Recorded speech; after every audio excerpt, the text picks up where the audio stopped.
Bon, bonjour à tous. Donc cet exposé, au départ, c'était les mécanos de la générale, 100 ans de relativité générale. J'ai rajouté bien sûr plus un parce qu'il s'est passé beaucoup de choses dans la plus unième année de la relativité générale. J'en dirai quelques mots, mais pas trop, parce que je sais qu'il y a des exposés, en particulier par mon collègue Luc Blanchet, sur les ondes gravitationnelles. Donc j'aborderai un tout petit peu le sujet, mais je lui laisserai développer ce sujet-là. Alors les mécanos de la générale, c'est un titre que j'ai adoré parce qu'il y a 2 ans, en fait, on avait, avec Jean Eisenstadt, qui est historien de la relativité, qui travaille à l'Observatoire de Paris, on avait été invité par la BNF pour faire un cycle de conférences. Moi, je leur avais proposé ça comme affiche. Ils n'avaient pas du tout apprécié, ils avaient trouvé que c'était irrévérencieux pour Einstein, et j'ai trouvé que c'était méconnaître le personnage, parce que c'est quelqu'un qui avait beaucoup d'humour et qui rigolait de lui-même et qui rigolait des autres tout le temps. Donc, en particulier, dans ces dernières années, à Princeton, on le voyait en blouson de cuir, rigoler avec les étudiants et se moquer de ses collègues et tout ça. Et moi, je trouvais que c'était bien. Et puis en plus, il y avait ce côté, vous voyez, les mécanos de la générale, c'est quand même les gens qui mettent les mains dans le cambouis. Et je pense que c'est ça aussi, c'est-à-dire que se rendre compte que cette histoire de théorie de la relativité générale, c'est l'histoire de personnes qui ont mis les mains dans la technique de façon assez profonde et qui se sont parfois disputées, parfois trompées, pour arriver à la compréhension de cette théorie. Donc ce que j'aimerais faire aujourd'hui, c'est revenir 100 ans en arrière, voir ce qui s'est passé avec cette théorie, comment est-ce qu'elle a été formulée, qu'est-ce qu'elle propose comme vision du monde, et puis essayer de vous montrer qu'elle n'a pas été acceptée tout de suite et qu'elle a dû être finalement digérée par toute la communauté. Donc tout commence en 1915. En 1915, novembre 1915, nous sommes à Berlin, et Einstein se fait une série de 4 exposés devant l'Académie des sciences de Berlin, le 4 novembre, le 11 novembre, le 18 et le 26. Et au cours de ces 4 exposés, en fait, il va aboutir à la forme finale de sa théorie de la relativité générale. Dans ces 2 premiers exposés, en fait, il a une forme non aboutie de la théorie. Ici, je vous ai mis le manuscrit, en fait, qui va donner lieu à l'article sur la théorie de la relativité générale qui sera publié en 1916 et qui fait suite à ses travaux à l'Académie de Berlin.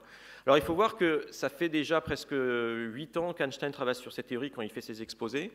Et il y a une sorte d'urgence parce qu'il a eu des échanges avec David Hilbert, le grand mathématicien, et il semble que Hilbert lui aussi soit prêt d'aboutir à une version de cette théorie, alors que lui est principalement physicien.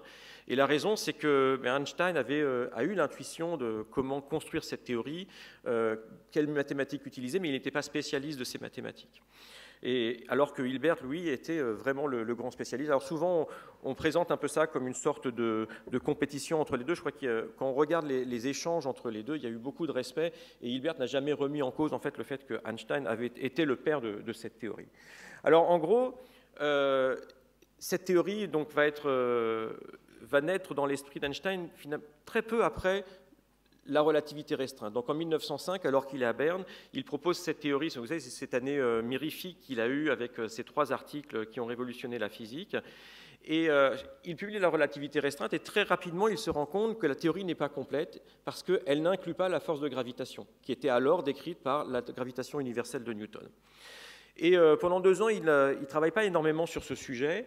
Et en 1907, il va découvrir en fait, le principe directeur qui va lui permettre d'intégrer la gravitation dans le cadre de la relativité et qui va faire le lien entre gravitation et l'espace-temps de la relativité restreinte. Et à partir de ce moment-là, il va lui falloir 8 ans de travail, presque solitaire. Il va travailler avec une seule personne, qui est le mathématicien Marcel Grossmann, donc, qui était un de ses amis, avec qui il a fait ses études à l'université de Zurich. Et Marcel Grossmann était un géomètre de premier plan. Il était enseignant à Zurich, à l'université de Zurich. Ils vont travailler tous les deux. Et ça aussi, c'est quelque chose d'important. C'est-à-dire que pendant 8 ans, avec acharnement, il a travaillé seul, alors que toute la communauté ne comprenait pas pourquoi il travaillait sur ces questions. En fait, il était presque le seul à voir la nécessité de travailler sur ces questions-là. Donc ça, c'est important parce que ça fait partie des gens dont ils résolvent souvent des questions où vous n'avez même pas idée qu'il y a question. Et ça, c'est aussi important et c'est souvent le cas des grands scientifiques. Alors, la théorie de la relativité générale, ce qui va être important de comprendre, c'est que, bien sûr, il y a des équations, mais que ce n'est pas simplement des équations. On réduit souvent les théories scientifiques à des équations, et ce que j'aimerais vous faire comprendre, c'est que plus qu'un ensemble d'équations, c'est une image du monde qui a été traduite en équations. Et ça, c'est quelque chose qui est important, parce que ce qu'on propose, c'est de penser donc un changement qui n'est pas simplement technique, mais aussi philosophique. Dès qu'il va publier sa théorie en 1915, On est pendant la guerre, donc bien sûr les idées ont plus de mal à se disséminer à travers l'Europe. Et la théorie va attirer l'attention d'Arthur Eddington, qui travaille à Cambridge. Il faut savoir que Arthur Eddington est un pacifiste, il n'est pas parti en guerre, il est resté dans son bureau à Cambridge. Il lit le papier d'Einstein et se rend compte qu'il pourrait y avoir une vérification observationnelle d'une des prédictions de la relativité générale, la déflexion de la lumière. Et en 1919, il va pouvoir mener cette expédition qui va mener à... Ah oui, ça fonctionne. Ah oui, c'est l'angle, d'accord. Qui va mener à, donc je reviendrai bien sûr là-dessus, à cette déflexion de la lumière. Et voici ici ce qui était le fax du New York Times. Vous voyez, donc on a détecté la déflexion de la lumière. Et on parle d'une théorie donc, qui n'est accessible que pour 12 hommes sages. Donc on se rend compte d'une théorie très très élitiste, comprise par personne, qui va devenir une sorte d'icône de la théorie scientifique que l'on ne peut pas comprendre, qui est une théorie, le fait d'un génie solitaire. Et je vais essayer de vous expliquer pourquoi il en a été ainsi. Donc cette théorie est magistralement vérifiée. Eddington annonce les résultats de cette expérience à la Royal Astronomical Society sous le grand portrait de Newton, donc il y a un côté un peu drame. Et malgré ça, la théorie qui va avoir finalement ce succès expérimental plus un autre sur lequel je vais revenir après, donc elle vérifie tout ce qu'elle prédit. C'est une théorie qui semble magique, mais elle n'attire que peu l'attention des chercheurs de l'époque. Alors il y a plusieurs raisons pour ça. Tout d'abord, la jeune génération de physiciens a plutôt tendance à travailler sur la mécanique quantique parce que c'est une théorie qui attire une grande communauté, donc il y a beaucoup de débats, il y a des expériences, il y a des progrès d'année en année. Il suffit de regarder les prix Nobel des années 20, eh bien, ils vont presque tous à des résultats de mécanique quantique. Et donc là, il y a un vrai débat. Donc ça, c'est le premier point. Einstein, de son côté, était presque seul à travailler sur sa théorie et n'avait pas fait école autour de lui. Le deuxième point, c'est que la théorie repose sur des mathématiques qui, à l'époque, sont des mathématiques qui ne sont pas enseignées dans beaucoup d'universités. Ce sont des mathématiques très très jeunes, la géométrie différentielle. Et donc, ce n'étaient pas des mathématiques que tout astrophysicien, tout physicien maîtrisait. Et donc, bien sûr, il y a une barrière. Il a fallu s'approprier ces mathématiques. Et ça, c'est quelque chose qui est assez général en sciences. Quand vous faites de la physique, vous cherchez comment formaliser un certain nombre de phénomènes, écrire des théories. Et parfois, vous devez apprendre des nouvelles mathématiques, et il se trouve que ça vous demande un effort, et ces mathématiques ne sont peut-être pas enseignées, vous ne les avez pas apprises quand vous étiez à l'école. Et donc ça veut dire qu'il faut retourner finalement sur ces bancs de l'école pour apprendre ces techniques-là. Et puis, la troisième chose, c'est que la théorie a bien deux prédictions qui ont été vérifiées, mais les effets de cette théorie dans le système solaire, sur Terre, sont très très faibles, au-delà de tout ce qu'on en est capable de mesurer à l'époque. Et donc, ce que l'on va faire, c'est adopter ce qu'on appelle une attitude néoplatonicienne, dans laquelle on va dire, bah oui, il y a des petits écarts à la loi de Newton de la gravitation, on va prendre ces petits termes, on va les rajouter à la loi de Newton, mais finalement, on n'a pas besoin de faire cette révolution philosophique, métaphysique, de changer notre façon de voir l'espace et le temps. Parce que finalement, c'était ça qui était difficile. Et donc, toute la communauté astrophysique va se complaire dans cette interprétation néoplatonicienne. On pense l'espace et le temps comme à l'époque de Newton, on rajoute quelques termes dans les équations et tout marche très bien. Donc ça, c'est important parce que ça vous montre qu'il a fallu beaucoup de temps avant que ces barrières soient passées et la théorie, finalement, a été ignorée pendant plusieurs décennies. Alors, pour comprendre vraiment ce que propose Einstein, comme il vous demande de changer votre vision du monde, il faut comprendre sur quoi elle repose et qu'est-ce qui a guidé Einstein pour arriver à cette nouvelle vision du monde. C'est important de souligner parce qu'on est quand même dans une ère qui est beaucoup plus médiatique qu'il y a un siècle. Et dans les journaux, on parle souvent de révolution sur notre façon de voir le cosmos, de penser la physique. En fait, Einstein, quelque part, ne s'est placé nullement en révolutionnaire. Il n'est pas arrivé en se disant « je vais faire une théorie qui va être meilleure que toutes les autres ». Quelque part, il y a été forcé. Et ça, on le voit dans une citation qui vient de son livre « Comment je vois le monde ». C'est un livre que les plus jeunes, même les autres, doivent lire parce qu'il explique vraiment ce lien entre la réflexion sur la nature et la philosophie. Et voilà ce qu'il dit. « En traitant de l'objet particulier de la théorie de la relativité, je tiens à préciser que cette théorie n'a pas de fondement spéculatif, mais que sa découverte se fonde entièrement sur la volonté persévérante d'adapter le mieux possible la théorie physique aux faits observés. Point n'est besoin de parler d'actes ou d'actions révolutionnaires, puisqu'elle marque l'évolution naturelle d'une ligne suivie depuis des siècles. » Donc vous voyez, ça c'est le physicien théoricien qui travaille. On connaît les théories de la nature qui ont été développées depuis l'Antiquité jusqu'à aujourd'hui. À chaque théorie, on sait qu'il y a un domaine de validité. on sait qu'il peut y avoir potentiellement des incompatibilités entre différentes théories, entre des théories et l'expérience. Et le but n'est pas simplement de se poser en révolutionnaire, mais c'est de trouver dans cette ligne-là le principe directeur qui va vous permettre d'étendre ces théories. Parce que si la gravitation de Newton est une bonne théorie de la gravitation, ça veut dire que dans son domaine de validité, eh bien, elle est très efficace, et que si je fais une nouvelle théorie de la gravitation, quand je serai dans la même théorie, je dois retrouver ce que prédisait Newton. Donc on n'est pas là pour changer les choses pour le plaisir de les changer, on est là parce que la nature, en nous montrant des incohérences, nous force à changer cette description. Alors ça, comme je vous l'ai dit, c'est vraiment l'essence de la physique, et on va changer cette vision du monde que si on a une incompatibilité avec l'expérience, entre deux phénomènes ou entre deux types de théories. Et ça, c'est important, et si vous regardez selon ces critères, vous allez voir que vous allez pouvoir classer l'évolution des sciences en ce qu'on appelle des révolutions scientifiques, mais il y en a de deux types. Il y a bien sûr les révolutions scientifiques qui vont être plutôt dirigées par le fait qu'on va avoir des nouveaux instruments. Si vous avez des nouveaux télescopes, vous inventez le microscope, vous voyez des objets qui ne sont pas dans votre théorie, donc vous allez devoir étendre vos théories pour inclure ces nouveaux phénomènes, ces nouveaux objets. Et puis vous avez des révolutions qui sont beaucoup plus rares, qui sont des révolutions conceptuelles où il n'y a pas besoin de faire de nouvelles observations. On se rend compte qu'il y a des incohérences entre théories, et finalement, d'un point de vue pour être satisfait de la cohérence de l'édifice, eh bien, on doit créer de nouveaux objets mathématiques. Donc en fait, on voit des faits anciens avec un nouveau vocabulaire, avec un nouveau langage. Et c'est finalement ce que va proposer Einstein. Alors, comme il nous dit que c'est issu d'une longue tradition, il va falloir voir quelle est cette traduction, sur quoi repose la réflexion d'Einstein. Alors, je ne vais pas remonter jusqu'au grec, parce que sinon on sera encore là demain matin. Mais on ne peut pas ne pas commencer à l'époque de Newton. Donc, j'ai repris une partie de ce que Newton nous écrit au début du texte de ses Principia, où il parle de l'espace et du temps.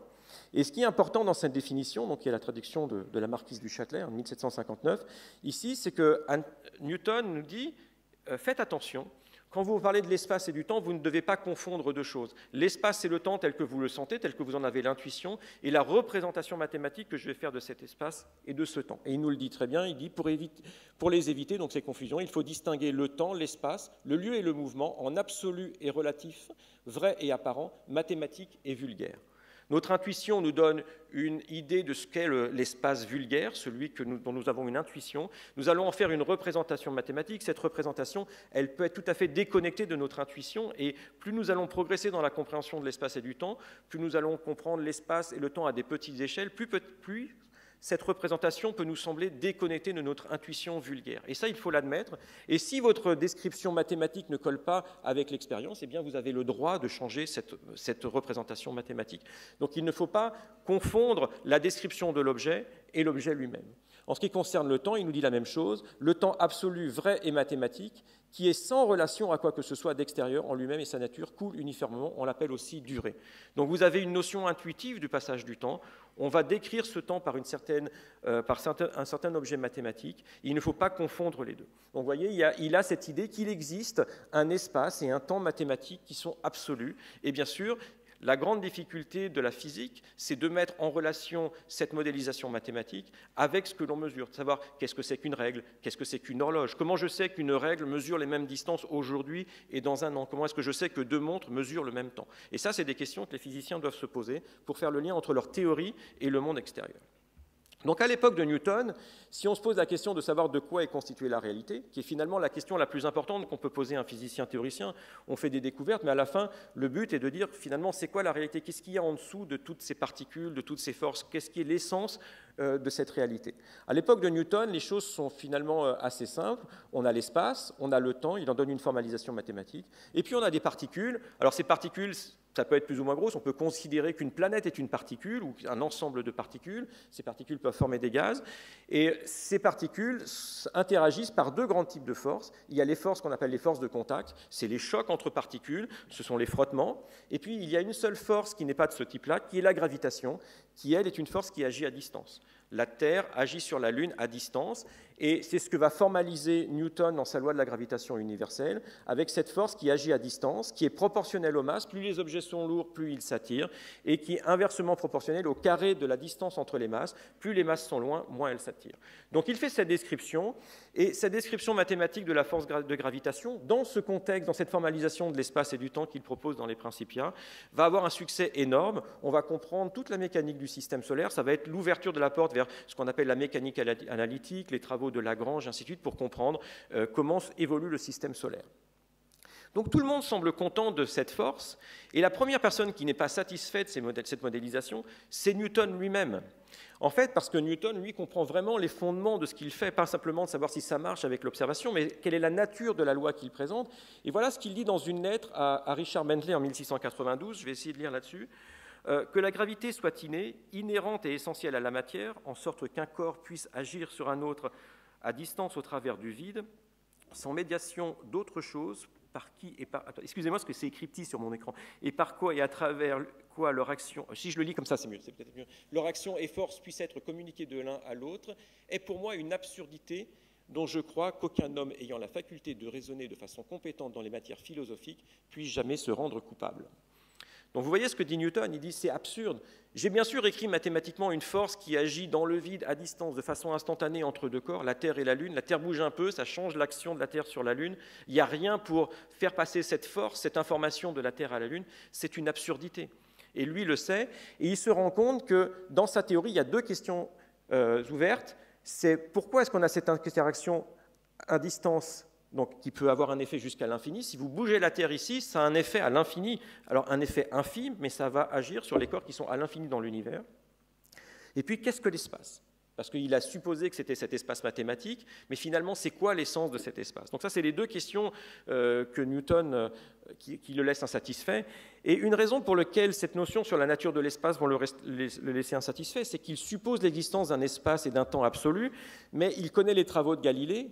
Vous savez, ces fameux travaux et cette phrase qui dit que le mouvement est comme rien, si vous êtes dans un train et que vous fermez toutes les vitres dans ce train, vous n'avez pas accès à l'extérieur, que ce train se déplace à vitesse constante par rapport au quai, vous ne pouvez pas mettre par une expérience de physique en évidence le fait que vous êtes en mouvement avec une vitesse constante par rapport au quai.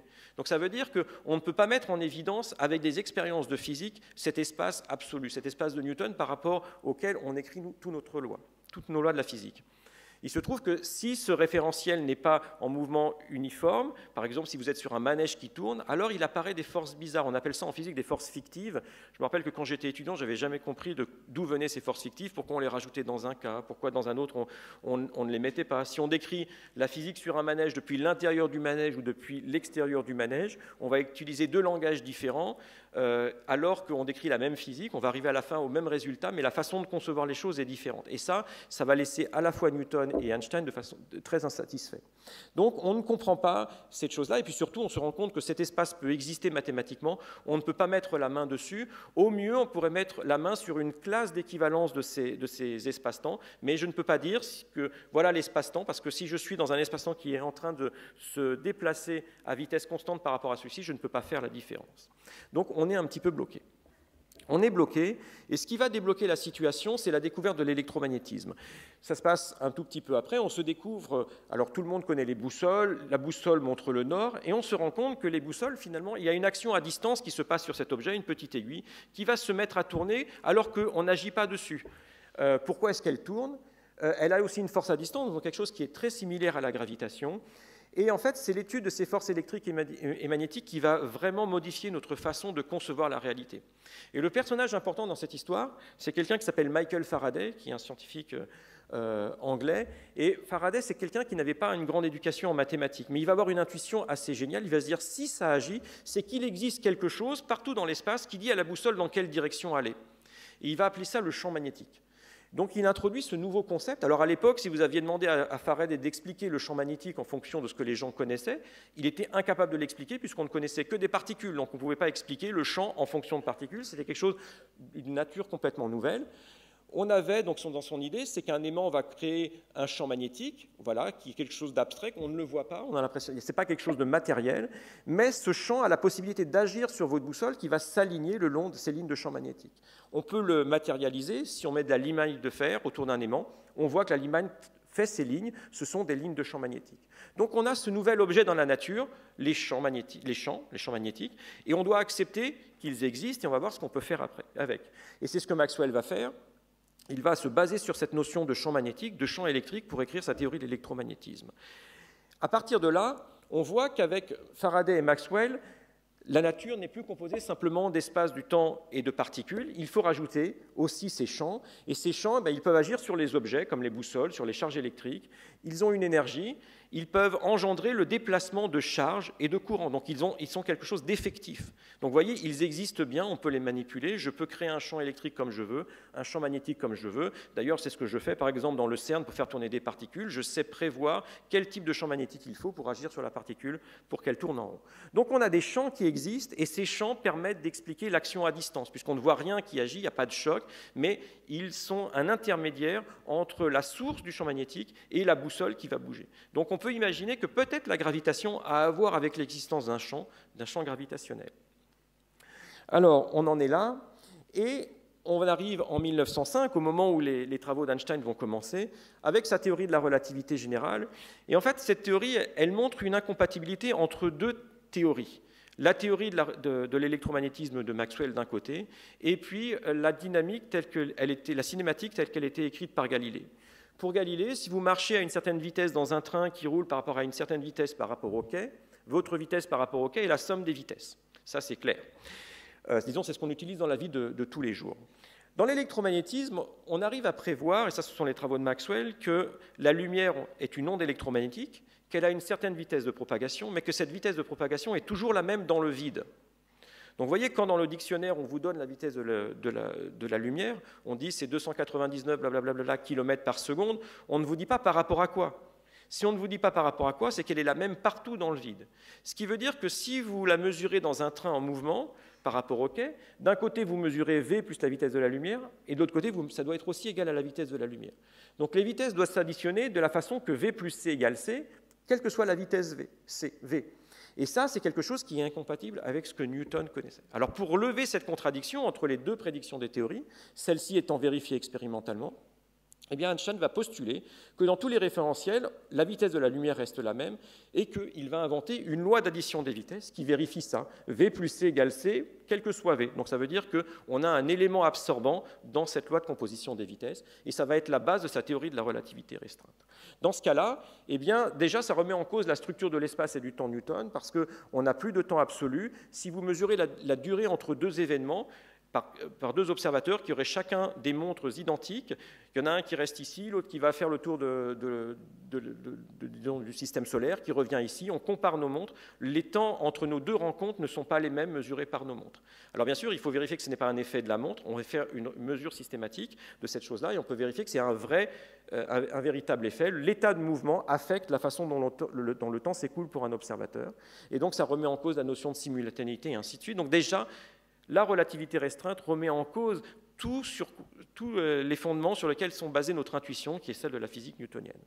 Donc à cette époque, eh bien, la réalité est faite non plus d'espace et de temps, mais d'un objet mathématique à 4 dimensions qu'on appelle l'espace-temps, dans lequel vivent des champs et des particules.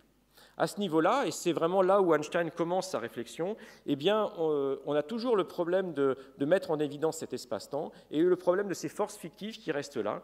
Et puis, bien sûr, la notion de la gravitation, mais peut-être que cette notion de champ va être capable de nous aider pour inclure la gravitation dans cette vision-là. Donc voilà où on en est au moment... Tout ça, Einstein l'avait appris à l'école. Il connaissait tout ça sur le bout des doigts parce qu'il a fait ses études à Zurich avec les plus grands professeurs de physique de l'époque. Il connaissait tout ça sur le bout des doigts et c'est ça qui le dérangeait. Et vous voyez, il n'y a pas besoin d'expérience. Vous êtes gêné par tout votre savoir. Il y a un problème comme si votre savoir était un ensemble de pièces de puzzle et que ces pièces n'arrivent pas à se mettre ensemble et ça vous empêche de dormir. Et ça a empêché Einstein de dormir pendant des années. Donc pendant quelques années, pendant 2 ans en fait, il ne va rien faire sur ce sujet et il nous explique finalement ce qui a été à l'origine de le déclic, un petit peu le eureka, le moment où il va comprendre le chemin qu'il doit suivre pour modéliser la gravitation. Et donc ça, c'est retranscrit dans ce livre d'Abraham Pais, qui est une des meilleures biographies d'Albert Einstein, Subtle is the Lord. Et voilà ce qu'il dit. « J'étais assis à mon bureau de l'Office des brevets à Berne. Soudain, je pensais que si quelqu'un tombait en chute libre, il ne sentirait pas son propre poids. Je fus surpris. Cette simple pensée fit une sorte d'impression sur moi. Car pour un observateur tombant d'un toit, il n'existe pas de champ de gravitation. S'il laisse tomber des objets, ils resteront au repos par rapport à lui, ou en mouvement uniforme. Il est donc en droit de se trouver au repos. » Donc ce que Einstein réalise, c'est que si vous tombez, s'il n'y a pas de frottement, C'est ce que Galilée nous avait dit, l'universalité de la chute libre. Tous les corps tombent de la même façon. Donc si je tombe, que je laisse tomber ce pointeur, eh bien il tombe de la même façon. Donc il est au repos par rapport à moi, il va toujours rester à la même distance de moi. Si je n'ai pas la possibilité d'avoir une référence visuelle par rapport à l'extérieur, eh bien je ne peux pas savoir si je suis en chute libre ou si je suis au repos. Donc c'est ce qu'on appelle l'expérience de pensée de l'ascenseur d'Einstein. Si vous êtes dans un ascenseur complètement fermé et que vous tombez, vous avez un objet, il reste immobile par rapport à vous, donc vous ne pouvez pas mettre, vous n'avez pas d'expérience physique qui vous permet de mettre en évidence le fait que vous êtes en train de tomber dans un champ de gravitation. De façon similaire, si vous... Ah oui, c'est ici, pardon. Ça, on est attiré vers le haut, pardon. Donc là, on coupe, il y a Einstein qui coupe, donc on est en chute libre. Et donc, vous voyez, le bilboquet reste à la même distance de vous. Là, si je n'ai pas de gravitation et que je tire l'ascenseur vers le haut, eh bien, cette force d'accélération vers le haut simule à l'intérieur de cette cabine quelque chose qui ressemble beaucoup à de la gravitation. Donc, on pourrait croire qu'il y a la gravitation, le bilboquet est tiré vers le bas. Donc, on arrive à cette idée qu'on peut, d'une certaine façon, effacer dans un petit volume le champ de gravitation. Donc ça, c'est l'expérience qui va mettre Einstein sur la voie, et c'est ce qu'on appelle l'universalité de la chute libre. Et comme je vous l'ai dit, ce n'est pas quelque chose de nouveau. Galilée déjà nous en avait parlé. Il nous dit que si on retire tous les frottements, eh bien, les corps doivent descendre avec la même vitesse, tomber de façon identique. Alors pour ça, déjà pour Galilée, ça avait été quelque chose de conceptuel, parce qu'il fallait retirer l'effet des frottements de l'air pour arriver à cette conclusion. Si vous êtes dans l'air, la force de frottement dépend de la masse, dépend de la forme de votre objet, et donc cette loi est manifestement violée. Et ça encore, c'est un principe qui va être mis au cœur des principia de Newton, qui connaissaient ces résultats, et il va dire que la force est toujours proportionnelle à la quantité de matière des corps, donc la force de gravitation est proportionnelle à la masse, et cette masse, il ne faut pas la confondre avec ce qu'on appelle l'inertie, qui est cette autre masse qui vous dit que quand vous poussez sur un objet, plus cet objet est lourd, plus vous avez du mal à le mettre en mouvement. Donc ces deux notions de masse, a priori, sont différentes. Et ce que nous dit Galilée, c'est que ces deux masses, eh bien, elles sont confondues, elles valent la même chose, elles ont la même valeur numérique, mais conceptuellement, elles sont différentes. Dans le cas, si je suis capable de retirer les flottements de l'air, donc si je vais dans l'espace ou sur la Lune, eh bien, je vais être capable de mettre en évidence ce fait que auquel j'ai dû arriver par mon raisonnement. Alors ça, c'est bien, mais ça ne nous dit pas à quel point c'est vrai. Peut-être que c'est vrai à 1% ou à 1 millième ou à un 100 millième, mais est-ce que c'est vraiment vrai tout le temps? Donc pour ça, il faut le vérifier. Et j'aimerais vous en parler un tout petit peu. Donc il y a 2 ans, j'ai eu la chance d'aller à Brême. À Brême, vous avez cette tour qu'on appelle la tour Zarm, qui fait 146 mètres de haut. Et vous pouvez faire le vide dans la tour. Vous avez un module qui est comme ça, avec une plateforme ici, qui est fermée. Et vous allez pouvoir lâcher ce module du haut de la tour, donc il va tomber jusqu'en bas. Vous avez une chute libre qui dure 4 secondes 74. Donc pendant 4 secondes 74, vous êtes en chute libre. Et donc l'idée de l'expérience qu'on a faite, donc là c'est vraiment de la haute technologie. À l'intérieur, on a mis, dans ce petit module, on a mis 2 balances ici. Sur la première balance, il y a une masse de 1 kg. Donc vous voyez, donc ça veut dire quoi? Il y a une masse de 1 kg sur une balance, il faut bien comprendre. Donc une balance, c'est un petit ressort qui appuie et qui fait tourner l'aiguille. Donc la masse de 1 kg, à cause de la gravitation, fait une force verticale vers le bas sur ce ressort. Ce ressort est compressé, fait bouger l'aiguille et ça marque 1 kg. C'est ça une balance, hein, une balance pas électronique, une balance mécanique, c'est comme ça que ça marche. Et ici, j'ai une pomme, et vous voyez, on voit que la pomme fait 200 grammes. Donc l'idée, c'est qu'on a mis ça avec une caméra GoPro à l'intérieur de je sais pas comment on appelle ça, de cet obus qui va tomber du haut de la tour jusqu'en bas. Et donc, on va être en chute libre. Et donc, si la balance tombe de la même façon que la masse, ça veut dire que la masse n'appuie plus sur le ressort. Et donc, ce qu'on doit voir, c'est que les aiguilles reviennent vers zéro. D'accord? Donc ça, c'est l'expérience. Alors, on peut faire ça de façon très précise. Et donc, voilà, en fonction du temps, la précision avec laquelle on a vérifié ce principe. Donc, s'il est vrai, oubliez ce truc-là, le nombre que je trace doit valoir strictement 0. Alors, Galilée, on pense qu'il le savait à 10%. Newton a fait des expériences avec des pendules pesants. Il arrivait à une précision de 1 millième, qui ont été reprises par Friedrich Bessel. Vous voyez, lui, il arrive à 1 100 millième. C'est déjà pas mal. Et puis ensuite, on a changé de technologie, on a utilisé des balances de torsion qui nous ont permis d'arriver à 10-7 à peu près. Et puis, en utilisant finalement les rétroréflecteurs qu'on avait déposés sur la Lune, on peut mesurer la distance de la Lune. On vise avec un laser depuis la Terre, donc 3 lasers en fait depuis la Terre. La Lune, on peut calculer le temps aller-retour de ce laser et donc mesurer la distance Terre-Lune avec une précision d'1 centimètre depuis une trentaine d'années. Et ça vous permet de savoir, de vérifier que la Terre et la Lune tombent de la même façon dans le champ de gravitation du Soleil, et vous arrivez à une précision de 10-13. Donc ça, il n'y a rien dans la physique qui vous dit que ça doit être toujours vrai. Je peux écrire les lois de Newton, avec ce truc-là qui ne soit pas strictement zéro. Il se trouve que c'est vrai, c'est donc un fait phénoménologique, une observation de la nature. On n'a pas de compréhension théorique de pourquoi on doit avoir cette égalité. Donc on appelle ça le principe d'équivalence, mais bien sûr on aimerait comprendre pourquoi est-ce que ce principe est à l'œuvre dans notre univers. Alors on a lancé... Le CNES a lancé au mois d'avril dernier un satellite, le satellite Microscope, hein, qui est parti le 25 avril depuis Kourou sur un lanceur Soyouz. Il devait partir le vendredi soir, il y avait du vent, tout ça, on était tous au CNES et en fait, voilà, le cocktail a été annulé parce qu'il y avait du vent et donc finalement ça a été lancé que le lundi. Et dans ce satellite, vous avez une masse ici de platine et une de titane, qui sont deux cylindres, qui sont l'un dans l'autre, qui ont des masses différentes, des compositions chimiques différentes. Et donc ce satellite est en orbite autour de la Terre, et ce qu'on vérifie, c'est que ces deux masses d'épreuves tombent de façon identique dans le champ de gravitation de la Terre. Et on est capable, on pense... Alors en fait, c'est pas encore public tout ça. Quoi, si ça c'est public, les résultats... ne sont pas publics. Hein. Le CNES est en commissioning sur ces choses-là, donc je ne pourrais rien en dire. Mais on pense pouvoir améliorer d'un facteur 100 cette contrainte sur la validité du principe d'équivalence. Donc on voit que si on est en chute libre, il semble qu'en gros, jusqu'à 10-13, peut-être 10 puissance moins 15, on est capable d'effacer le champ de gravitation. Donc vous voyez déjà, ça nous pose une question, c'est que ça dit quelque chose de très profond sur la nature de ce champ de gravitation. Le fait, c'est que si je suis capable d'effacer la gravitation, est-ce qu'elle existe vraiment? Un truc que vous êtes capable d'effacer, est-ce que vous pouvez être sûr que ça existe? Et là, il a fallu tout... Alors, c'est ça, les 8 ans de travail d'Einstein, c'est de comprendre, de dire, ah oui, je me suis rendu compte que je pouvais effacer la gravitation. C'est quoi la gravitation? Et il s'est rendu compte, ah, il y a une chose que je ne peux pas effacer, c'est si le champ de gravitation change. Eh bien, en fait, le champ de gravitation, il n'est pas strictement le même partout. Il y a par exemple, si vous vous déplacez, la force de gravitation est vers le centre de la Terre, donc ce n'est pas exactement la même direction. Eh bien, ça, c'est à l'origine de ce qu'on appelle les forces de marée. Alors, vous pouvez enlever la gravitation. La chose que vous ne pouvez pas supprimer, ce sont les forces de marée. Et ce que va comprendre Einstein, c'est que les forces de marée, eh bien, ça peut se modéliser par une géométrie que l'on va associer à l'espace-temps. Donc voilà ici, pour vous donner un exemple de ces forces de marée, si je prends une boule d'eau, par exemple, qui est en orbite autour de la Terre, elle ne va pas rester de forme sphérique parce qu'une particule qui est en bas de la goutte d'eau est un peu plus attirée vers le centre de la Terre parce qu'elle est plus proche du centre de la Terre qu'une particule qui est là. Donc la force de gravitation est plus forte ici qu'ici. Et puis, par exemple, le point P3 et P4, vous voyez, la force de gravitation n'est pas dans la même direction parce qu'elles sont vers le centre de la Terre, donc elles ne sont pas parallèles.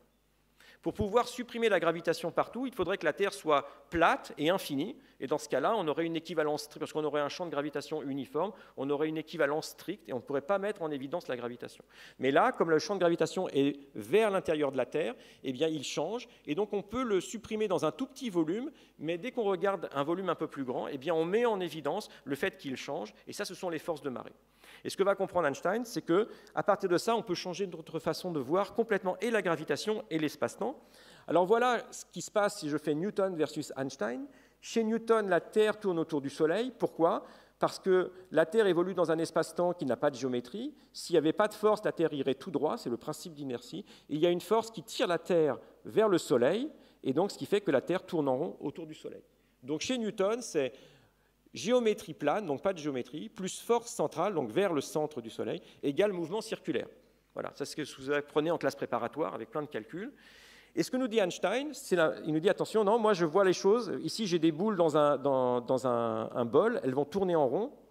Et lui, Einstein nous dit, non, je ne suis pas sur une surface plane, j'ai une surface qui est courbe, l'espace-temps a une géométrie, il est courbé, je n'ai plus de force, j'ai rien qui tire vers l'intérieur, et donc mon équation, c'est surface courbe plus aucune force égale mouvement circulaire. Donc vous voyez, à la fin, on obtient la même chose. Physiquement, on a des planètes qui tournent autour de leurs étoiles, mais on a changé la représentation, on n'a plus de force, et on a changé la géométrie de l'espace-temps. Donc vous voyez, ce n'est pas l'équation qui est importante ici, c'est ce qu'il y a derrière l'équation. Et mathématiquement, ça va être des structures très très différentes. Donc voilà où on arrive dans cette histoire avec Einstein 1915, c'est qu'il a dit, eh bien, l'espace est le champ de gravitation. L'espace et le temps, ce sont eux-mêmes la gravitation. Et cette gravitation, on peut la décrire par une géométrie de cet espace et de ce temps. Donc en fait, vous voyez, on a une nouvelle unification entre l'espace, le temps et ces champs, donc le champ de gravitation, qui vont s'unifier pour donner un seul objet. Donc on a complètement changé la nature des objets qui existent dans notre univers. L'espace-temps, finalement, ne vient plus en premier, il est une façon de voir le champ de gravitation. Et ça, c'est vraiment l'essence de la relativité générale. Et à partir de ça, on peut le mettre en équation. Et c'est ça qui a pris 8 ans à Einstein, c'est mettre ces idées-là en équation. Et on obtient une équation qui est la suivante. Alors, je vous la montre parce que même si on n'y comprend rien, il faut la voir. Hein. Ces genres de trucs, c'est comme égal M2, il faut voir les choses. Donc, G, ça vous fait penser à géométrie. Bon, ça s'appelle le tenseur d'Einstein, mais on peut penser à géométrie. Et puis ici, c'est la matière. Et puis entre les deux, il y a une constante. Bon, 8pi, ça c'est des maths. G, c'est la constante de gravitation, la constante de Newton. Et C, c'est la vitesse de la lumière. Donc on a une belle équation qui vous dit si j'ai de la matière, ça va créer la géométrie de l'espace-temps. Et si je connais la géométrie de l'espace-temps, cette géométrie me dit comment la matière se déplace. Et donc on a quelque chose de tout à fait cohérent. Et ces équations, en principe, si je suis capable de les résoudre, je vais sortir la structure de l'espace-temps. Alors, ce qu'il faut savoir, c'est bien beau d'écrire une équation, mais il faut les résoudre. Alors, ces équations-là, mathématiquement, ce sont des équations impossibles à résoudre, en fait. Impossibles dans le sens où, aujourd'hui, aucun mathématicien n'est capable de les résoudre parce que nous n'avons pas de théorème même sur l'existence, l'unicité de ces solutions. Ce sont des équations qu'on appelle aux dérivées partielles. Il y en a 10 qui sont couplées, qui sont non linéaires. Bref, on ne sait pas résoudre de façon générale ces équations. On connaît des solutions particulières avec des symétries, mais on n'est pas capable de les résoudre de façon exacte. Alors maintenant, la question, voilà, on a une théorie, on a tout un ensemble de concepts, et puis on a une équation. La question, c'est est-ce que ça marche? Donc c'est ça qu'il faut savoir, est-ce que ça marche? Alors, à l'époque d'Einstein, il n'y avait pas grand-chose, mais il y avait quand même un fait observationnel qui avait attiré l'attention d'Einstein, c'est la trajectoire de la planète Mercure. Et en fait, les planètes, depuis Kepler, on sait qu'elles se déplacent sur des orbites qui sont elliptiques, comme celle-ci, mais ce qu'on avait remarqué, c'est que l'orbite de Mercure, elle se déplace un petit peu, elle tourne, il y a un effet de précession. Et on est capable de mesurer la valeur de cette précession, c'est un effet tout petit. Alors bien sûr, c'est un effet qui était connu déjà pendant le XVIIIe siècle, et les gens ont essayé de comprendre l'origine de cet effet. Et donc ça, on peut faire les calculs. Dans le cadre de la théorie de Newton, il faut faire attention, les trajectoires sont des ellipses, certes, mais pas exactement, parce qu'il faut prendre en compte l'effet des autres corps. Quand je regarde le mouvement de la Terre, je prends en première approximation le mouvement du Soleil sur la Terre, mais j'ai par exemple Jupiter qui fait une petite force gravitationnelle. Alors sur un an, ça ne fait pas d'effet, mais sur des siècles et des siècles, cet effet peut être cumulatif, et ça fait modifier les propriétés de cette orbite elliptique. Elle peut tourner, bon, il peut lui arriver plein de choses. Alors on a calculé l'effet de tous les corps perturbateurs, donc la précession des équinoxes, l'effet de toutes les planètes, vous voyez, Vénus, Terre, nanana, jusqu'à Saturne. Et puis on fait le total et on trouve ça, on fait la différence et on a une anomalie de 42 secondes d'arc par siècle, 0,7, et qui reste inexpliquée dans la théorie de Newton. Donc vous vous rendez compte, si Einstein vient avec une nouvelle théorie, Mercure est la planète qui est la plus proche du Soleil, donc c'est la planète pour laquelle le champ de gravitation du Soleil est le plus fort. Il faut qu'il soit capable de calculer l'effet de sa théorie sur cette orbite, et c'est ce qu'il va faire en fait, et ça il le fait, c'est son 3e exposé à l'Académie de Berlin, et en fait c'est ce point-là qui va lui permettre de comprendre la véritable forme des équations de sa théorie. Il lui manquait un terme en fait dans ces deux premiers exposés. Donc il calcule, ne regardez pas les formules, ce qui est important, j'ai mis ces formules pour vous montrer qu'on peut calculer ça, la précession du péridie de Mercure, et que ça dépend de quoi? De nombre, de la constante de Newton, elle est connue, elle est dans les livres, de la masse du Soleil, elle est connue, elle est dans les livres, de la taille de l'orbite de Mercure, ça aussi on la mesure, on connaît le demi-grand axe et l'excentricité, donc on peut calculer les choses, on ne peut rien toucher, on connaît tout, la théorie d'Einstein dit ça, on met les chiffres dedans, on obtient quelque chose, qu'est-ce qu'on obtient? 42,7. Voilà.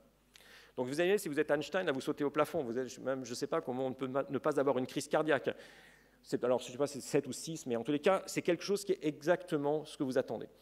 Et ça, c'est ce qu'il va proposer à l'Académie de Berlin. Et vous voyez, c'est là l'intuition de physique. Au moment où il fait cette dérivation-là, en fait, il n'est même pas complètement sûr de ses équations. Vous voyez le génie du type, quoi. C'est assez affolant, quoi. Il faut avoir le courage de présenter ça devant l'Académie, de dire la semaine prochaine, je reviens et je vous donne la théorie complète. Ça, c'est un peu ce qu'Einstein a fait. Le deuxième effet, et j'en ai parlé, c'est la déflexion de la lumière par toute masse. Donc, voir si une masse importante va défléchir la propagation de la lumière. Et pour ça, il faut utiliser la plus grosse masse qu'on a dans le système solaire, c'est le Soleil.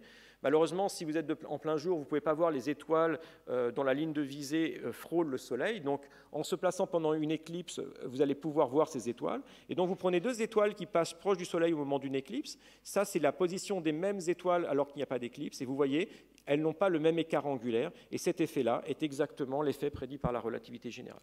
Là encore, vous ne pouvez rien toucher parce que vous connaissez la masse du Soleil, donc en fait, tous les nombres dont vous avez besoin pour calculer cet angle-là sont déjà donnés, sont déjà fixés. Soit ça marche pas.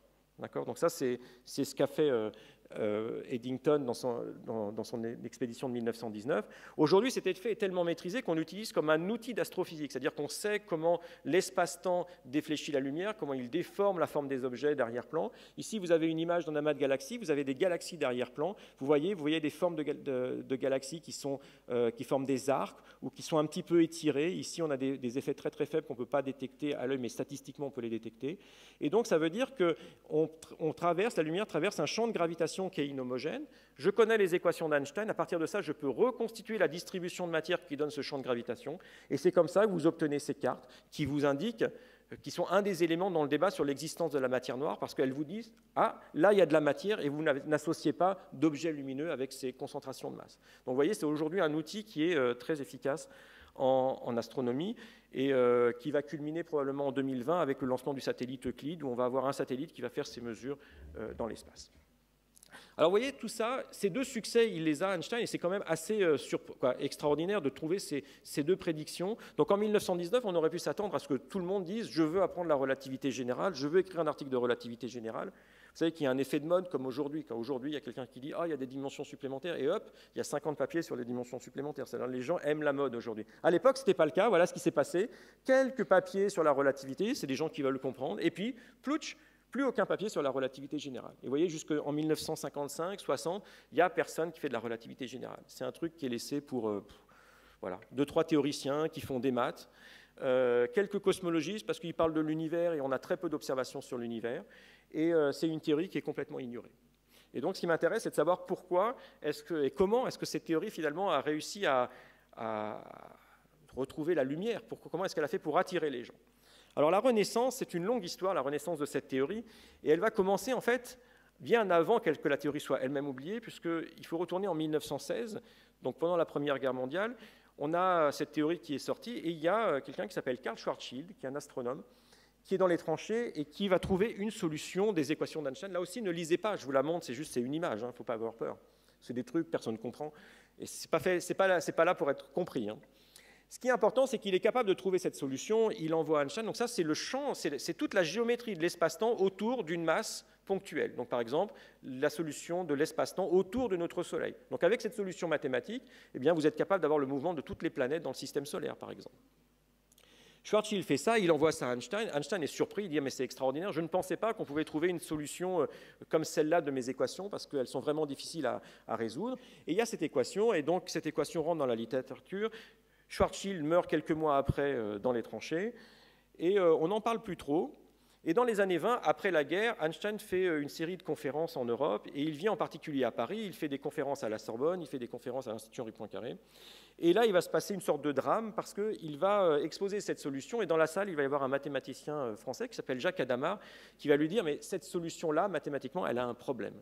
Alors ce problème, ça c'est un peu une plaisanterie, une illustration de plaisanterie, mais en gros, c'est vraiment l'essence du problème que souligne Hadamard. Il lui dit, voilà, R ici, c'est la distance au corps central. Donc en gros, c'est la distance au Soleil. Vous voyez, là, il y a 1 moins quelque chose. Si j'ai 1 moins quelque chose, eh bien, je peux écrire 1 moins quelque chose égale 0. Donc je vais trouver une certaine distance, qu'on va appeler le rayon de Schwarzschild, où ce truc-là, c'est 0, et ce truc-là, c'est 1 sur 0, ça vaut l'infini. Donc, ce qui décrit la géométrie de votre espace-temps, il y a un moment, il y a 0 et il y a l'infini. Ça veut dire qu'il existe quelque part une sphère qui a ce rayon-là, sur lequel la géométrie de l'espace et du temps ne sont plus définies. Si j'envoie un objet de l'infini et que je l'envoie vers le Soleil, et que je traverse cette sphère-là, eh bien ici, je ne peux pas dire ce qui se passe pour l'objet. Je ne peux plus prédire. Alors, vous vous rendez bien compte, c'est absurde. Einstein ne va pas endormir. Et ça va être le vrai problème de comprendre ce qu'on va appeler la singularité de Schwarzschild. Qu'est-ce que c'est que ce truc-là? Qu'est-ce que c'est que cette sphère? Est-ce qu'elle existe vraiment? Qu'est-ce qui se passe si on passe à travers? Comment est-ce qu'on gère ça? Alors, ça, c'est pour les mathématiciens. Les physiciens et les astrophysiciens, eux, ils sont tranquilles parce qu'ils mettent des chiffres et ils se disent « Ah, bah, la nature est gentille, ce truc-là, pour le Soleil, ça vaut 3 km, le Soleil, il fait 700 000 km, Ce rayon-là est à l'intérieur du Soleil. Comme la solution elle est valide en dehors de la masse, ça doit être une autre solution qu'on ne connaît pas, probablement il n'y a aucun problème. Donc vous voyez, les physiciens ils se rassurent pour dire on peut quand même continuer à vivre avec ça. Les mathématiciens et Einstein se disent il y a quand même un problème parce que j'ai une solution, elle a cette singularité, il y a un moment elle ne veut plus rien dire. Et ça va être l'objet de beaucoup de débats pendant plusieurs décennies, qui va vraiment prendre différentes voies d'un point de vue d'un côté des mathématiciens et puis d'un autre côté les développements de l'astronomie et en particulier la compréhension de la structure interne des étoiles. On va de mieux en mieux comprendre ce que c'est qu'une étoile, comment une étoile fonctionne, on va découvrir la physique nucléaire et on va l'appliquer à l'astrophysique. Et en particulier, Chandrasekhar va montrer que si on prend une étoile, il y a une masse au-dessus de laquelle cette masse doit obligatoirement s'effondrer et devenir plus petit que son rayon de Schwarzschild. Donc ça, c'est un résultat théorique qui va mener finalement à comprendre l'évolution, la fin de l'évolution des étoiles. Et puis, il y a deux événements dans la fin des années 60. À Dallas, à la conférence de Dallas en 63, on fait mention de la découverte des premiers quasars, qui semblent être des objets compacts. À la fin des années 60-67, Jocelyn Bell découvre les premiers pulsars. Elle comprend que ce sont des objets qui ont typiquement une masse solaire, mais qui ont un rayon d'une dizaine de kilomètres. Donc, vous voyez, 10 km par rapport à 3 km, on est proche du rayon de Schwarzschild. Jocelyn Bell me disait que Stephen Hawking lui avait écrit dans les années 70 pour lui demander si elle pensait qu'il pouvait exister des objets compacts dont la taille était plus petite que le rayon de Schwarzschild. À l'époque, on n'en avait pas connaissance. Donc les astrophysiciens se disent il y a peut-être dans la nature des objets suffisamment petits et compacts pour que cette surface qui était cachée par la matière finalement se révèle. Et si c'est le cas, alors le problème n'est plus simplement un problème mathématique, c'est un problème qui est dans le monde physique et on a de quoi avoir peur. Et donc voilà, c'est un petit peu le cadre dans lequel la révolution des années 60 va se passer. Alors je passe ça, c'est juste, je voudrais vous montrer quand même un transparent là-dessus, je ne vais pas parler de cosmologie, mais l'autre domaine dans lequel la relativité générale va vivre, c'est la cosmologie, avec des gens comme Alexandre Friedman, Georges Lemaître, qui vont être des gens qui vont avoir une compréhension fine de la théorie, et ce sont un petit peu les seules personnes à travailler sur cette théorie, à voir ce qu'elle veut dire. Jean Eisenstadt avait une phrase très belle, il disait que la cosmologie avait été un espace de liberté pour penser la relativité. Comme on n'avait pas beaucoup d'observations, eh bien on était capable de spéculer, de regarder des solutions de cette théorie, de voir ce qu'elle voulait dire. Et ça a été vraiment un domaine où les relativistes ont pu vivre pendant ces décennies où la théorie n'était pas très à la mode. Alors une troisième prédiction de la théorie, sur laquelle il va falloir aussi des années pour se convaincre de leur vraie existence, c'est l'existence des ondes gravitationnelles, donc des ondes de l'espace-temps, des ondes de la matière. En électromagnétique, vous avez un champ électromagnétique, ce champ peut fluctuer, ce sont des ondes électromagnétiques, comme la lumière. Eh bien, en gravitation, vous avez ce champ de gravitation, il peut fluctuer, et on a compris qu'il était en particulier généré par des mouvements de masse qui n'étaient pas à symétrie sphérique. Donc par exemple, deux étoiles qui tournent l'une autour de l'autre, un système binaire, produit des ondes gravitationnelles. Et ça, vous savez qu'aujourd'hui, on l'a découvert, mais il y a un an, nous ne le savions pas. Nous n'avions pas la preuve expérimentale, même si tout le monde s'accordait à dire que ces ondes gravitationnelles existaient. Donc la théorie va s'émanciper et elle va trouver deux champs d'application qui aujourd'hui sont des champs très actifs. L'astrophysique relativiste, donc c'est la branche de l'astrophysique qui s'intéresse à tous les objets compacts, les étoiles à neutrons, les pulsars, les trous noirs. Donc ça, comprendre quelle est leur origine, comprendre qu'est-ce qui se passe dans ces systèmes binaires quand ils coalescent. Et ça, c'est aujourd'hui un champ qui est en explosion, en particulier grâce au développement, à la détection de ces ondes gravitationnelles, et la cosmologie. Donc vous voyez, les deux champs d'application ont été trouvés assez tardivement. Et vous vous rendez bien compte qu'en 1915, on ne pouvait pas faire de cosmologie. Je vous rappelle qu'en 1915, on ne savait pas qu'il existait d'autres galaxies. C'était le grand débat entre Shapley et Curtis pour savoir s'il y avait des nébuleuses qui étaient à l'intérieur de notre galaxie ou si c'était d'autres galaxies. Et ça, Hubble ne le prouvera qu'en 1924. Donc on ne pouvait pas vraiment faire de cosmologie. Et puis l'astrophysique relativiste, on n'avait pas la possibilité d'observer ces astres compacts, de savoir qu'il existait de tels objets. Donc ça, c'est vraiment le domaine d'application. Et puis d'un autre côté, du côté des mathématiques, il fallait quand même comprendre ce qui se passe quand on traverse ce fameux rayon de Schwarzschild. Même si c'est un problème mathématique et qu'on n'a pas d'objet comme ça dans la nature, il fallait le comprendre. Et ça, la révolution s'est faite à Cambridge, en particulier sous l'impulsion de Roger Penrose, Brandon Carter, George Ellis, et ils vont proposer une nouvelle façon de voir la relativité générale, une façon avec ce qu'on appelle des méthodes globales, de considérer l'espace-temps pas simplement avec sa géométrie, comme je vous l'ai écrit avec Schwarzschild, c'est-à-dire des équations et des coordonnées, mais de se dire qu'il faut faire attention entre qu'est-ce qu'une géométrie et qu'est-ce qu'un système de coordonnées. Est-ce que quand parfois j'ai l'impression qu'il y a des anomalies, est-ce que c'est l'anomalie de l'espace et du temps lui-même, de cette toile espace-temps, ou est-ce que c'est du système de coordonnées que je mets sur cet espace-temps pour le décrire? Et ils vont comprendre qu'il y a deux types de singularités, et c'est ce qu'ils vont développer dans ces années 60, et c'est aujourd'hui la façon dont on voit la théorie de la relativité générale. Alors ça, c'est important, parce que ça nous apprend d'une part que la théorie, elle voyait beaucoup plus loin que Einstein lui-même. Elle prédisait ces solutions qui vont être à l'origine des solutions de trous noirs, elle prédisait l'origine des ondes gravitationnelles, elle prédisait l'expansion de l'univers. Et ça, c'est des choses qui n'ont pas été mises à la main dans la théorie. Et même Einstein a eu, sur certaines de ses prédictions, un petit peu de mal à s'en convaincre. Vous savez que sur l'expansion de l'univers, une fois qu'elle a été avérée, bon, il a plus ou moins arrêté de faire de la cosmologie, parce que pour lui, ce n'était pas vraiment philosophiquement la chose à laquelle il s'attendait.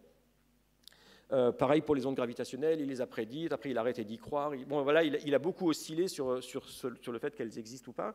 Et donc ça, c'est important. Une théorie voit toujours plus loin que son créateur. Ça, c'est la première chose.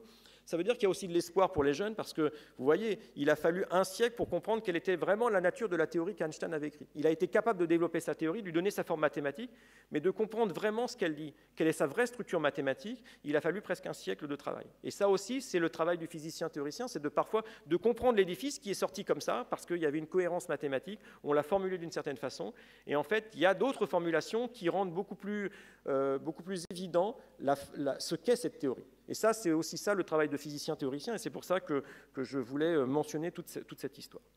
Alors, aujourd'hui, on a beaucoup de vérifications de cette théorie. On a bien sûr les tests dont je vous ai parlé tout à l'heure. On a fait d'autres tests, et aujourd'hui, il n'y a aucune expérience qui montre une faille dans les prédictions de la théorie de la relativité générale. Je vais vous en montrer 2-3 juste pour vous montrer à quel point ça demandait de la métrologie de haute précision, parce que c'est aussi pour ça. À l'époque, on ne pouvait pas faire ces expériences.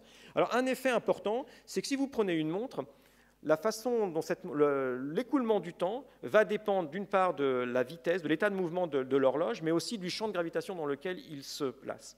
Si vous prenez une montre et que vous la montez d'1 centimètre, eh bien, ça va changer sa fréquence de 10 puissance moins 18. Donc, vous voyez quelque chose, la 18e décimale de sa fréquence. L'effet a été mis en évidence pour la première fois en 1960. Et puis ce truc-là est vraiment au cœur du GPS. Si vous n'aviez pas ça, les GPS dériveraient parce qu'il n'y aurait pas l'effet gravitationnel de la Terre qui serait pris en compte. Alors il y a une expérience extrêmement belle qui a été faite maintenant il y a 6 ans. C'est que vous prenez 2 horloges atomiques, ne regardez pas celui-là, ça c'est sur la relativité restreinte, mais je vais juste regarder celle-là. Vous prenez 2 horloges identiques, 2 horloges au césium par exemple. Là, elles ne sont pas au césium, mais voilà, 2 horloges atomiques. Elles mesurent le temps de la même façon, donc elles ont la même fréquence. Vous voyez ici, c'est la même fréquence. Le delta F, c'est la différence de fréquence entre les 2 horloges. Donc les données sont ici, c'est compatible avec 0. Maintenant, vous prenez une des horloges et vous la montez de 33 cm. D'accord ? Donc elle va mesurer le temps avec une fréquence qui va être différente de ça, 10 puissance moins 17. Et vous voyez cet effet-là en laboratoire. Donc vous prenez 2 horloges, vous en montez une de 33 cm, et vous voyez l'effet de la gravitation sur l'écoulement du temps. Aujourd'hui, avec les nouvelles horloges qui sont développées à l'Observatoire de Paris, on a des horloges qui vont à 10 puissance moins 18, donc monter l'horloge d'1 centimètre est détectable. Donc ça veut dire qu'on fait à la fois de l'horlogerie de haute précision, mais que maintenant on va pouvoir utiliser ça autrement. C'est-à-dire que si on avait un réseau d'horloges atomiques à la surface de la Terre, avec des liens par exemple par fibre optique, que l'on est capable de comparer ces horloges, eh bien la théorie de la relativité générale nous permet de reconstruire le potentiel gravitationnel de la Terre. Donc on va faire de la géodésie relativiste. La relativité va être un élément de géodésie. Si par exemple j'ai les glaces du pôle qui fondent, qui deviennent liquides et qui vont vers l'équateur, eh bien ce changement de la distribution de masse de la Terre au centimètre près sur le potentiel gravitationnel, je peux le détecter. Donc on a des outils très très fins pour pouvoir monitorer le changement du potentiel gravitationnel de la Terre. Donc vous voyez, la relativité générale, elle a maintenant même une application pour les études sur le réchauffement climatique et le développement durable. Donc c'est extraordinaire comme théorie. Et Einstein ne le savait pas, parce qu'il ne savait pas que l'univers se refroidissait et que la Terre se réchauffait. Ça, il ne savait pas non plus. Donc, les ondes gravitationnelles, je ne vais pas en dire trop, parce que vous l'avez beaucoup vu cette année. Donc, les 2 détecteurs LIGO. Ah ben, j'ai mis Virgo, tiens, c'est bête, mais bon. Donc, ça, c'est parce qu'on espère que Virgo va marcher. Il y avait les 2 détecteurs, donc LIGO, qui ont fait ces mesures. Aujourd'hui, on a ces nouveaux détecteurs, donc Virgo, qui est en phase de développement. Et on a lancé à l'automne l'ISA Pathfinder, qui marche sur le même principe. Donc, vous avez ici un laser entre 3 satellites et vous allez mesurer les changements de distance de ces bras, ici, dans l'espace. Il a été lancé avec succès, ce qui veut dire que bientôt, on va pouvoir avoir des détecteurs d'ondes gravitationnelles précis dans l'espace.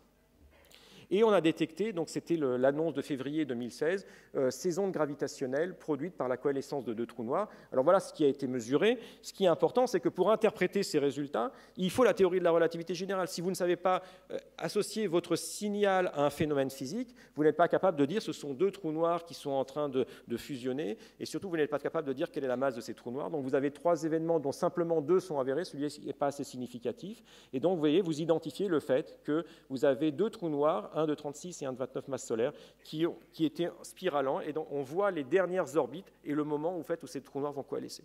Donc cette observation, elle est magistrale à deux types. Premièrement, on confirme l'existence des ondes gravitationnelles. On confirme que pour ces objets-là, la prédiction de la relativité générale vous donne exactement ce que vous voyez avec l'expérience en termes de front d'onde. Et puis surtout, elle prouve de façon indiscutable l'existence des trous noirs. Parce que jusqu'à l'année dernière, on avait des candidats trous noirs. On savait qu'il y avait des objets qui avaient des tailles qui étaient plus petites que leur rayon de Schwarzschild si on estimait leur masse, si on estimait leur taille, mais on n'avait jamais vu, en fait, prouver l'existence de ces trous noirs. Aujourd'hui, on a la preuve de l'existence des trous noirs stellaires. Donc ça, c'est important. Vous savez qu'il y a d'autres types de trous noirs, comme les trous noirs supermassifs, celui qui est, par exemple, au centre de notre galaxie. On n'a pas encore prouvé, pareil, de façon indiscutable que c'était un trou noir, mais cette année, on a eu aussi la chance que l'instrument Gravity, au Chili, ait eu ses premières lumières, et cet instrument devrait permettre de mettre en évidence ce qu'on appelle l'horizon du trou noir, donc prouver que cet objet, ce corps supermassif au centre de notre galaxie est vraiment un trou noir.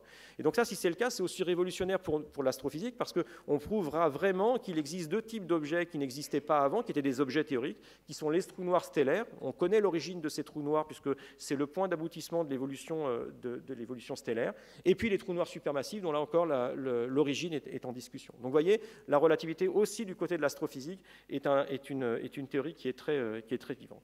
Alors pour demain, qu'est-ce qu'on attend pour demain? Donc comme je vous l'ai dit, de l'astrophysique relativiste, de la cosmologie, et avec les horloges atomiques, une géodésie relativiste.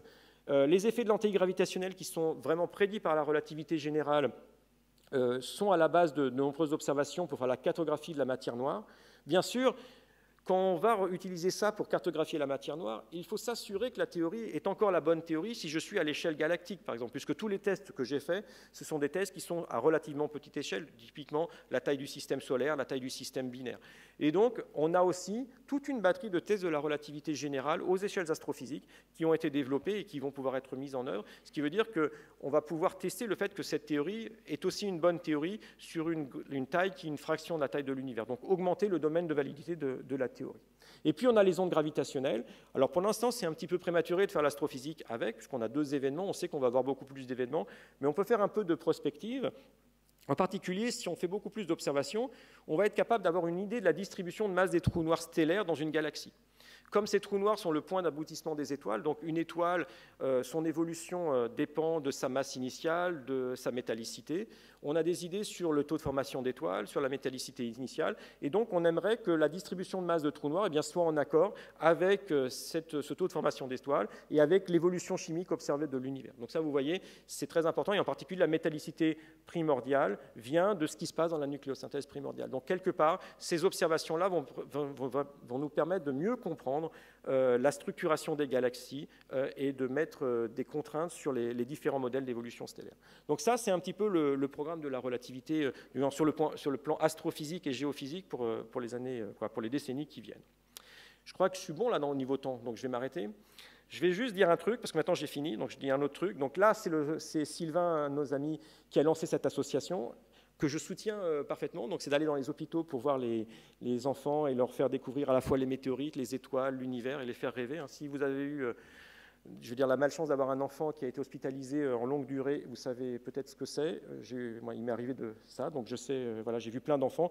Et donc, il y a tout, avec la Ferme des Étoiles et Sylvain, il y a ce projet qui a été lancé, que je trouve extraordinaire, donc il faut le soutenir. Et donc, pour le soutenir, je vous propose une chose. J'ai pris un exemplaire du livre « La maison des mathématiques ». Tous ceux qui s'inscriront à l'association de Sylvain pendant les rencontres de ciel et de l'espace, on en tirera un au sort et j'enverrai un livre dédicacé de Cédric et de moi à la personne qui aura tiré au sort. C'est ma façon de contribuer, de vous inciter à suivre Sylvain et tous les amis à amener le ciel et les étoiles pour les enfants qui sont dans les hôpitaux. Voilà, merci beaucoup.